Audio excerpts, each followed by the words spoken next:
दोस्तों, दुनिया एक ऐसे मोड़ पर खड़ी है जहां इतिहास खुद को दोहराने की तैयारी कर रहा है।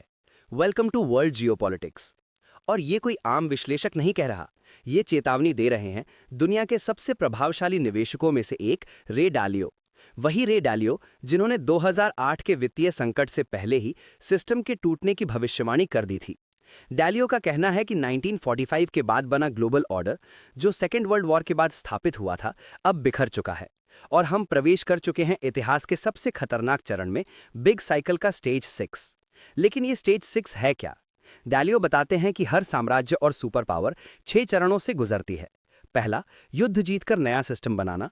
दूसरा, शांति और समृद्धि। तीसरा, आर्थिक उछाल और इनोवेशन। चौथा, पीक पावर। पांचवा, अंदरूनी विभाजन और संघर्ष। और छठा, सिस्टम का पतन और नया ऑर्डर। अगर इतिहास देखें तो ये पैटर्न बार बार दोहराया गया है। चाहे डच शक्ति का पतन हो, ब्रिटिश प्रभुत्व का अंत हो या नई ताकतों का उभरना, हर बार अंतिम 10 से 20 साल सबसे हिंसक रहे हैं। डालियो का दावा है अभी दुनिया उसी अंतिम विंडो में प्रवेश कर रही है। हाल ही में अमेरिकी नेता मार्को रूबियो ने भी स्वीकार किया कि द्वितीय विश्व युद्ध के बाद बना वैश्विक ढांचा अब कमजोर हो चुका है। इसका मतलब है शक्ति संतुलन बदल रहा है, और जब शक्ति संतुलन बदलता है तो टकराव तय होता है। डालियो चेतावनी देते हैं कि आने वाले वर्षों में सबसे बड़ा खतरा पारंपरिक युद्ध नहीं बल्कि कैपिटल वॉर होगा, यानी धन का युद्ध। इसमें देश हथियारों से नहीं बल्कि पैसे के प्रवाह को रोककर एक दूसरे को कमजोर करेंगे। उदाहरण के लिए, अगर अमेरिका ये तय कर ले कि उसका निवेश बाहर न जाए, तो वैश्विक बाजार में अचानक पूंजी की कमी हो जाएगी। कंपनियों को फंडिंग नहीं मिलेगी, स्टॉक मार्केट हिल जाएगा, और टेक कंपनियां, जिनमें ओपन एआई जैसी कंपनियां भी शामिल हैं, जिनको अरबों डॉलर चाहिए, वे सीधे प्रभावित होंगी। अब सवाल भारत कहां खड़ा है?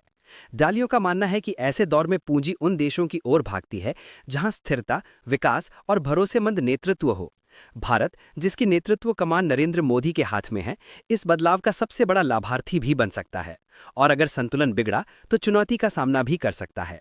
डालियो ने यह भी कहा था कि वे किसी अमेरिकी नेता, चाहे जो बाइडेन हो या डोनाल्ड ट्रंप, को सपोर्ट नहीं करते, क्योंकि उनके अनुसार असली मुद्दा व्यक्ति नहीं बल्कि सिस्टम है।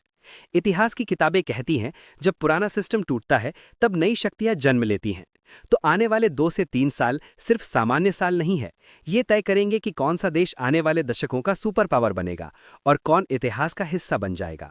दुनिया बदलने वाली है, सवाल सिर्फ इतना है, क्या हम उस बदलाव के गवाह बनेंगे या उसका हिस्सा? Because the biggest geopolitical shift is no longer coming, it has already begin.